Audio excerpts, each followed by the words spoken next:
Hi, ഇന്ന് നമുക്ക് റെഡിൽ മാത്രമുള്ള കുറച്ച് നൈറ്റി പ്രിൻസ് കണ്ടാലോ. ഇത് ഒരു ടൊമാറ്റോ റെഡാണ്. കുറച്ച് റെഡ് മാത്രമുള്ള കുറച്ച് ടൈപ്പ് കാണാം. ഇതൊരു ബ്രൗണിഷ് റെഡാണ്. ഇതൊരു ബ്രൗണിഷ് റെഡാണ്. ഇത് പ്യുവർ റെഡാണ്. പ്യുവർ റെഡിൽ ബ്ലാക്കാണ്. ഇതൊരു ബ്രൗൺ കളറാണ്. പക്ഷേ റെഡിൻ്റെ ഇല്ലാത്തല്ലേ നമ്മൾ ബ്രൗൺ ഉപ്പെടുക്കുന്നത്. ഇത് ബ്രൗണാണ്.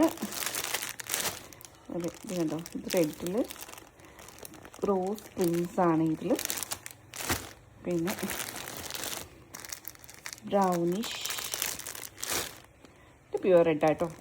പ്യുവർ റെഡിലെ ഒരു കളക്ഷനാണ് ഇത്. ഇതും ടൊമാറ്റോ റെഡാണ് കേട്ടോ. ഇത് ടൊമാറ്റോ റെഡാണ്. അപ്പം ഇത് പ്യുവർ റെഡാണ്. പ്യുവർ റെഡാണെങ്കിൽ മറ്റേ രണ്ട് റെഡിനേക്കാളും ഒരു ഡിഫറെൻ്റ് ആയിട്ടുള്ള റെഡാണ്. ഇത് റെഡാണ്. റെഡിൻ്റെ കളക്ഷൻസ് എന്നെപ്പോലെ റെഡ് ഇഷ്ടമുള്ള ആൾക്കാരുണ്ടോ നിങ്ങളിൽ ഉണ്ടെങ്കിൽ കമൻറ്റ് ചെയ്യൂ.